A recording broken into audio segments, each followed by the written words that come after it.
साठेच्या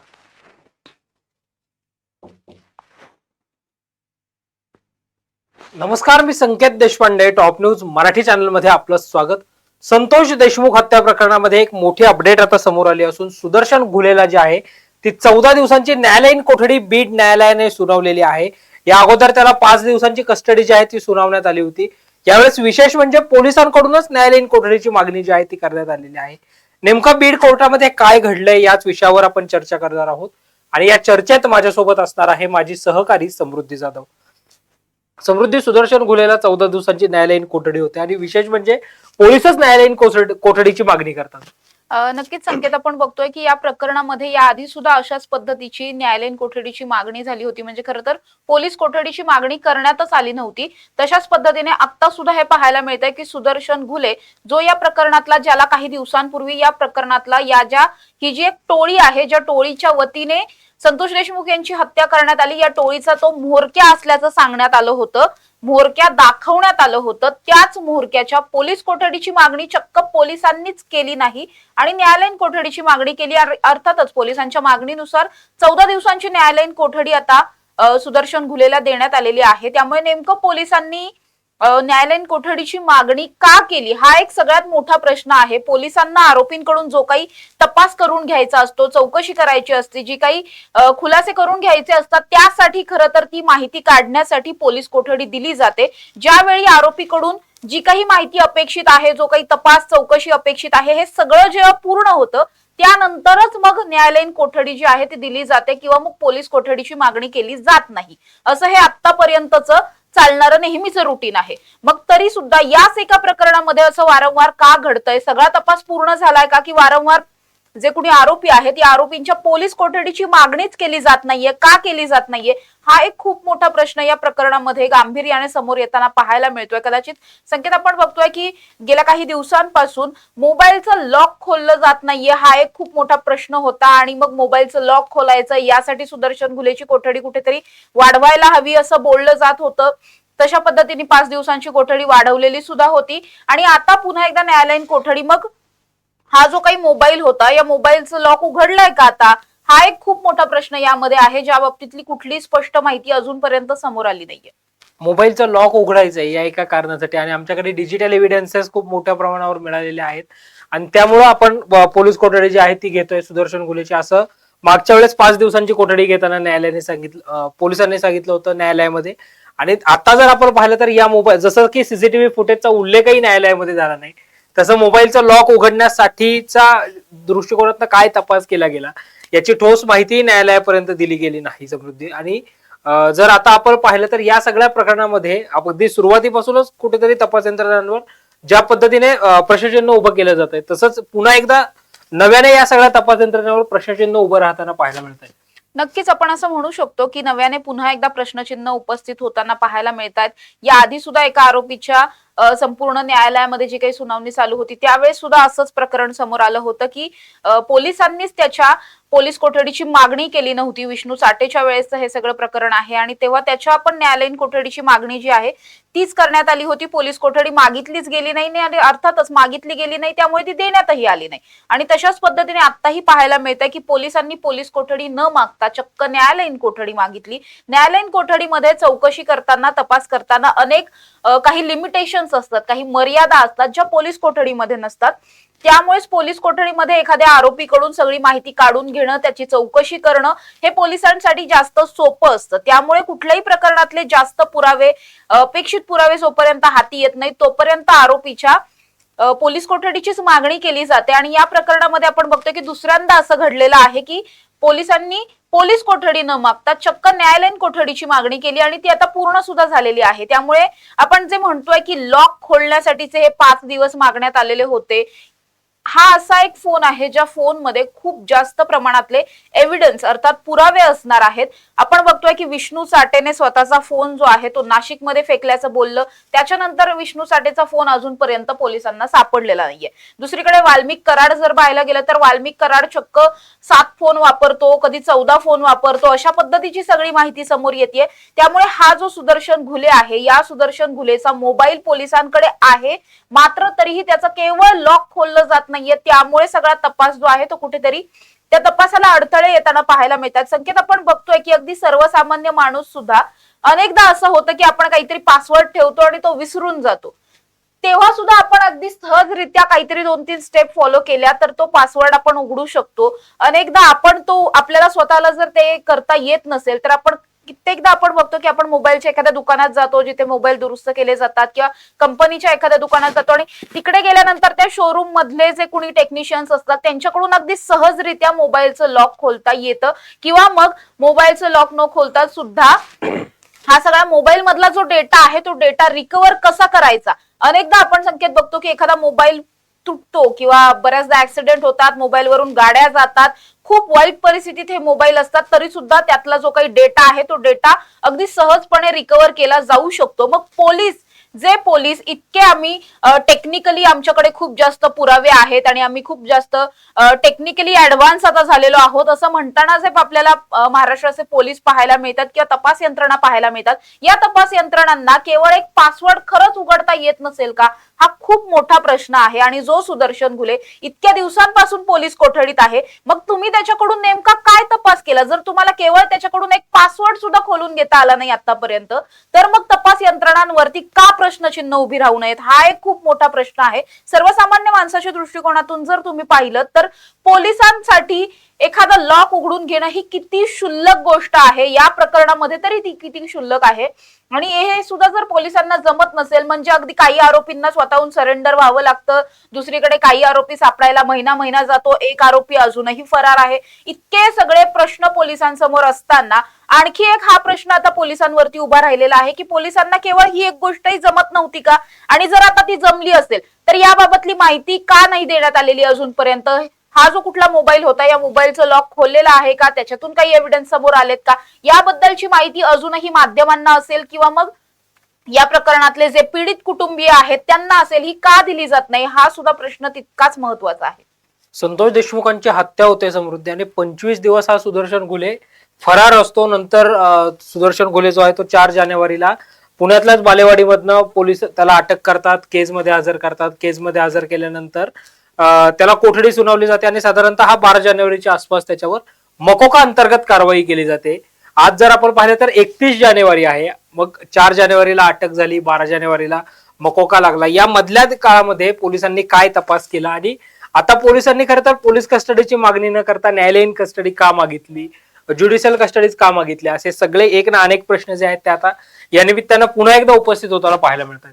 नक्की संकेत आपण बघतोय या प्रकरणातले जे आरोपी आहेत, या सगळ्याच आरोपींना म्हणजे अगदीच खंडणी प्रकरणातला आरोपी वाल्मिक कराड असेल, जो या सगळ्यांचा आका आहे, म्होरक्या आहे असं म्हटलं जातंय, या वाल्मिक कराडला सुद्धा वेळोवेळी व्हीआयपी ट्रीटमेंट दिली गेल्याचे आरोप केले जात आहेत. आणि अर्थातच ही जी काही गँग आहे, या गँगचं बीडमध्ये असलेलं वजन किंवा त्यांनी या आधी केलेले जर गुन्हे पाहिले, या गुन्ह्यांच्या माध्यमातून त्यांना कितपत शिक्षा झाली, किती कठोर शिक्षा झाली, हे सगळं जर आपण एकंदरीत पाहिलं तर आता सुद्धा या सगळ्या इतर आरोपींना सुद्धा म्हणजे वाल्मिक कराड सोडूनही हे बाकीचे जे कोणी आरोपी आहेत, त्याचे जे चेले चपाटे आहेत, त्यांना सुद्धा कदाचित पोलीस कोठडीमध्ये किंवा मग कुठल्याही कोठडीत, न्यायालयीन कोठडी किंवा पोलीस कोठडीमध्ये असेल, त्यांनाही कुठेतरी व्हीआयपी ट्रीटमेंट दिली जात असण्याची शक्यता खूप मोठी आहे. म्हणजे जेव्हा ते पोलीस कोठडीत होते, आपण बघतो की पोलीस कोठडीमध्ये असलेला एखादा आरोपी जेव्हा काहीच सांगत नाही, माहितीच देत नाही, त्याच्यात कितीही चौकशी केली, त्याला कितीही वेळा विचारलं तरीही तो माहिती देत नसेल, तर मात्र पोलीस अनेकदा बळाचा वापर करतात, मारहाण करतात, अनेकदा थर्ड डिग्री दिली जाते. पोलिसांना त्याच्याकडून माहिती काढून घेण्यासाठी, पुरावे शोधण्यासाठी जे काही करता येईल ते सगळं केलं जातं. अगदी सामदाम दंडभेद सगळं वापरून या आरोपीच्या माध्यमातून माहिती जी आहे ती रिकव्हर करण्याचा प्रयत्न पोलीस करतात. या प्रकरणातले जे कोणी आरोपी आहेत, या आरोपींना खरंच अशा पद्धतीची ट्रीटमेंट पोलिसांनी कधी दिली का, हा एक खूप मोठा प्रश्न आहे. जर हे आरोपी इतके जास्त सराईत आहेत की त्यांच्यावरती अगदी 10 वर्षात 15-20 गुन्हे आहेत, अनेकदा ते फरार झालेले आहेत, एवढं सगळं होऊनही त्यांच्यावर याआधी कधीही मकोका लावलेला नव्हता, याआधी त्यांच्यावर कुठली कडक कारवाई झाल्याचं आतापर्यंत कुठे नोंद झालेली नाहीये, अनेक असेही गुन्हे आहेत ज्या गुन्ह्यांची तर नोंदच नाहीये, तक्रारीच दाखल झालेल्या नाहीयेत, आता कुठेतरी हळूहळू तक्रारदार पुढे येऊन हिंमत बळावून थोडीशी पुढे येऊन आपलं जे काही आपल्या बरोबर घडलंय हे सांगताना पाहायला मिळतात. त्यामुळे या आरोपींना या आधी सुद्धा अशा पद्धतीने पोलिसांनी कुठेतरी पाठीशी घालण्याचं काम किंवा मग दुजाभाव करण्याचं काम जे आहे ते केलेलं आहे. त्यामुळे आता सुद्धा या आरोपींबरोबर असंच काही चालू आहे का? पोलीस कोठडीत जेव्हा हे आरोपी होते तेव्हाही त्यांना दरडावून, धमकावून, हाणून, मारून त्यांच्याकडून जे काही पुरावे आहेत, चौकशी आहे, मोबाईलचे लॉक आहेत, हे सगळं काढून घेतलं होतं का? हा एक खरं तर या सगळ्यामधला खूप मोठा प्रश्न आहे. आणि एकीकडे पोलीस कोठडीवरच प्रश्नचिन्ह असताना आता परत न्यायालयीन कोठडीत तर मग अगदीच लाडानेच प्रश्न विचारले जाणार की सांग बाबा आता तरी आम्हाला पासवर्ड सांग तुझ्या मोबाईलचा, असं विचारलं तर मग हा आरोपी सांगणार आहे का? हा एक खूप मोठा प्रश्न आहे. त्यामुळे या आरोपींना कुठेतरी व्हीआयपी ट्रीटमेंट दिली जाते किंवा तपास यंत्रणांवरती प्रश्नचिन्ह निर्माण होण्यासारख्याच भूमिका तपास यंत्रणा घेताना पाहायला मिळतात. खरं तर आपण असं म्हणूच शकतो, आपण पूर्णपणे तपास यंत्रणांना दोष देऊ शकत नाही, कारण ते या प्रकरणामध्ये सुद्धा चांगली कामगिरी करतात. वेळोवेळी मुख्यमंत्री असतील, उपमुख्यमंत्री असतील, आता पालकमंत्री जे आहेत बीडचे, त्यांच्याकडून सुद्धा अनेकदा तपास यंत्रणांचं कौतुक केलं जात आहे. सुरेश धस असतील, संदीप क्षीरसागर असतील, यांच्याकडून सुद्धा कौतुक केलं जात आहे. मात्र केवळ कौतुक हे काही गोष्टींसाठीच आहे. काही गोष्टींमध्ये आपल्याला अपयश आलेलं आहे हे आपल्याला मान्य करावंच लागेल. आणि त्याच पैकीच्या या सगळ्या घटना आहेत की कृष्णा आंधळे अजूनही फरार आहे, तुम्हाला विष्णू चाटेचा मोबाईल सापडत नाही, सुदर्शन घुलेच्या मोबाईलचा पासवर्ड उघडता येत नाही, किंवा मग बाकीचे हे सगळे जे आरोपी आहेत या आरोपींच्या विरोधातले ठाम पुरावे अजूनही तुम्हाला सापडत नाहीत. या सगळ्या बाबतीतलं जे अपयश आहे ते झाकता मात्र पोलिसांना किंवा तपास यंत्रणांना येत नाहीये, हेच खरं आहे. समृद्धी, या सगळ्यामध्ये जर आपण पाहिलं तर व्हीआयपी ट्रीटमेंटचा जसा तू उल्लेख केलास, राष्ट्रवादी काँग्रेस पक्षाचे कळवा मुंब्र्याचे आमदार आणि विधानसभेतले गटनेते जितेंद्र आव्हाड यांनी देखील एक ट्विट केलं होतं. मग त्याच्यामध्ये त्यांनी म्हटलं पण होतं बघ, वाल्मिक खडा तो सरकार ते बी बडा. आणि मग सरकार कसं त्यांना व्हीआयपी ट्रीटमेंट देत आहे, त्या वाल्मिक कराडच्या कस्टडी बाहेर कसे 7 पोलीस हवालदार तैनात करण्यात येतात, हे सगळं जितेंद्र आव्हाड यांनी त्यांच्या ट्विटरच्या माध्यमातून जे आहे ते सांगितल्याचं पाहायला मिळालं होतं. त्यानंतर काल राज्याच्या मुख्यमंत्री आणि जे आता उपमुख्यमंत्री आणि जे आता बीड जिल्ह्याचे पालक आहेत, पालकमंत्र्यांच्या भूमिकेत आहेत, त्या अजित पवारांनी सुद्धा बीडमध्ये जाऊन थेटपणे जरी कोणी खंडणी मागितली तर त्याच्यावर आपण मकोका दाखल करू असं म्हटलं होतं. एकंदरीत बीडची गुंडागर्दी, बीडची गुंडाशाही कमी करण्यासाठी अजितदादा कुठेतरी ऍक्शन मोडवर आल्याचं या निमित्तानं पाहायला मिळतंय. काय सांग? अजितदादा नक्कीच ऍक्शन मोडवरती आलेले आहेत. कारण आपण बघितलं की हे जेव्हापासून संतोष देशमुख हत्या प्रकरण समोर आलं तेव्हापासून एकीकडे धनंजय मुंडेंवरती वारंवार आरोप होत होते. धनंजय मुंडेंकडे बीडचं पालकमंत्री पद नको अशा सुद्धा मागण्या केल्या जात होत्या. दुसरीकडे कुणीतरी पंकजा मुंडेंना पालकमंत्री पद द्यावं असंही म्हटलं जात होतं. तर तिसरीकडे सगळ्यात जास्त भावना जी होती ती मुख्यमंत्र्यांनीच बीडचं पालकत्व स्वीकारावं अशी मागणी जी आहे ती मोठ्या प्रमाणात होत होती. मात्र यावेळी खूप जास्त सेफ गेम खेळला गेला सरकारच्या वतीने की मुख्यमंत्र्यांनी स्वतःच्या अंगावरती हे सगळं मोठं गंभीर प्रकरण न घेता अजितदादांना पुढे केलं. अजित पवारांना उपमुख्यमंत्री जे आहेत ऑलरेडी त्यांना बीडचं पालकमंत्री पद दिलं. म्हणजे अगदीच अजित पवार बीडचे पालकमंत्री होतील अशी कुठेही चर्चाही नव्हती किंवा दुसरशी शक्यता सुद्धा कुणालाही वाटत नव्हती. मात्र ज्या पक्षाच्या नेत्यावरती या सगळ्यांमध्ये प्रश्नचिन्ह उपस्थित आहेत त्याच पक्षाच्या प्रमुखांना तिथलं बीडचं पालकमंत्री पद दिलं गेलं. त्यामुळेच आपण बघतो की अजित पवार हे पहिल्यापासूनच खूप डॅशिंग नेते म्हणून किंवा खूप शिस्तप्रिय नेते म्हणून ते प्रसिद्ध आहेत. त्यांच्या कार्यकाळामध्ये अनेकदा त्यांनी कुठल्याही पद्धतीने कुठलीही एखादी जबाबदारी त्यांच्यावरती सोपवलेली असेल किंवा मग एखादा कुठलाही गुन्हा घडला असेल, कुठली अनुचित घटना असेल, त्यांनी प्रत्येकच वेळेस ऍक्शन मोड मध्ये येऊन तिथली जी काही कामं आहेत ती करवून घेतलेली आहेत. अजित पवारांकडे संकेत मला वाटतं की हे खूप मोठं एक टॅलेंट आहे की कामं करवून कशी घ्यायची. मग ते प्रशासकीय अधिकारी असतील, पोलीस अधिकारी असतील किंवा कार्यकर्ते नेते कुणीही असतील, त्यांच्याकडून कामं करवून घेण्याचा त्यांचा एक जो आदरयुक्त धाक संपूर्ण प्रशासनामध्ये आहे त्यांच्या माध्यमातून ही कामं अगदी सहजरित्या अजित पवार नेहमीच करून घेताना पाहायला मिळतात. त्यामुळेच बीडचं पालकमंत्री पद अजित पवारांना देण्यात आलं. त्यानंतरची परिस्थिती सुधारेल अशी सगळ्यांनाच आता अपेक्षा आहे. अगदीच म्हणजे सुरेश धसांपासून ते इकडे सुप्रिया सुळेंपर्यंत प्रत्येकानेच ही अपेक्षा व्यक्त केलेली आहे की अजितदादा बीडचे पालकमंत्री झाल्यामुळे आम्हाला कुठेतरी आता एक अपेक्षा आहे की हे जे काही गुंडाराज चालू आहे ते कमी होईल. आपण पाहिलं की काल परवा मध्येच अजित पवार हे बीडला गेले, जिल्हा नियोजन समितीची बैठक घेतली, त्यानंतर प्रशासकीय अधिकाऱ्यांची ही बैठक घेतली होती. या बैठकीत मात्र त्यांनी पोलीस अधीक्षक नवनीत कौवत यांना जे काही आहेत त्या मोठ्या सूचना दिलेल्या आहेत, थेटपणे कारवाईचे आदेशही दिलेले आहेत. अगदी फ्री हँड घ्या, मात्र बीड मधलं हे गुंडाराज कमी करा. बीडमध्ये पोलिसांचा दबदबा तयार करा, अशा पद्धतीचे थेट आदेश दिले. दुसरीकडे संकेत असंही पाहायला मिळालं की या सगळ्या बैठकीमध्ये तुम्ही आतापर्यंत काय करताय, तुम्ही कुठे कमी पडताय, 51 दिवस होऊन सुद्धा कृष्णा आंधळे तुम्हाला का सापडत नाही, अशा पद्धतीचे प्रश्न सुद्धा उपस्थित करण्यात आले. बीडचे जे नवे एसपी आहेत नवनीत कौवत यांची कुठेतरी शाळा सुद्धा पालकमंत्र्यांकडून घेण्यात आली आणि त्यांनी त्याच वेळी थेटपणे असे आदेश दिलेले आहेत की ही जी काही लहान मुलं आहेत, म्हणजे अगदी अल्पवयीन मुलं आहेत जी गुन्हेगारीकडे वळतायत, या प्रकरणातले आरोपीही आपण पाहिले तर वाल्मिक कराड असेल किंवा मग विष्णू साठे असेल, असे 1-2 जण जर सोडले तर हे बाकीचे सगळेच तिशीतल्या अलीकडचे हे सगळे आहेत. म्हणजे थोडक्यात हे तरुण मुलं आहेत ज्यांच्यावरती ही सगळी गुन्हे आहेत आणि यांनी सुरुवातीपासून गेल्या 10-10 वर्षांपासून जर हे गुन्हे करतायत याचा अर्थ हे अल्पवयीन असल्यापासून गुन्हे करतायत. तर मग अशा पद्धतीची ही अल्पवयीन मुलं जी या सगळ्यांना बघून आता गुन्हेगारीकडे वळताना पाहायला मिळतात, या मुलांना वेळीच रोखण्याचं काम सुद्धा पोलिसांवरती असणार आहे. अशा पद्धतीचे आदेश देण्यात आले आहेत. सगळ्याच सर्वसामान्य जनतेमध्ये किंवा गुन्हेगारांमध्ये बीड पोलिसांचा दबदबा तयार करा, अशा पद्धतीच्या थेट सूचना अजित पवार यांनी दिलेल्या आहेत. त्यामुळे अजित पवार स्वतः ऍक्शन मोडमध्ये आलेले आहेत. ते स्वतः बीड वरती लक्ष घालून आहेत. जे कुणी खंडणी मागताना दिसतील, म्हणजे बीड म्हटलं की खंडणी हे एक वेगळं समीकरण सध्या पाहायला मिळतं. इतकी खंडणीची प्रकरणं बीड मधून समोर येतात.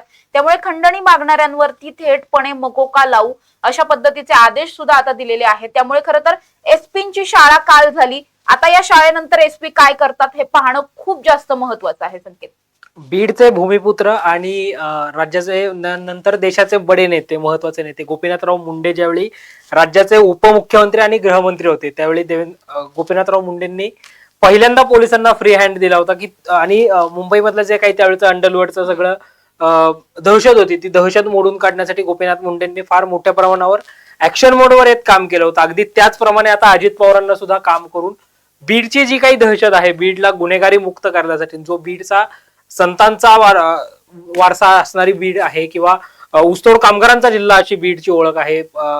12 ज्योतिर्लिंगांमधलं 5वं ज्योतिर्लिंग बीड मधल्या परळीमध्ये आहे. असं सगळं आध्यात्मिक, धार्मिक, ऐतिहासिक वारसा असणाऱ्या बीडला गुन्हेगारीचं लागलेलं ग्रहण आणि जळमट दूर करण्याचं आव्हान राज्याच्या उपमुख्यमंत्र्यांसमोर आहे. या सगळ्या प्रकरणातले अपडेट्स आम्ही अगदी वेळोवेळी तुमच्यापर्यंत घेऊन येणार आहोत. तर पाहत रहा टॉप न्यूज मराठी, आपला महाराष्ट्र आपली बातमी.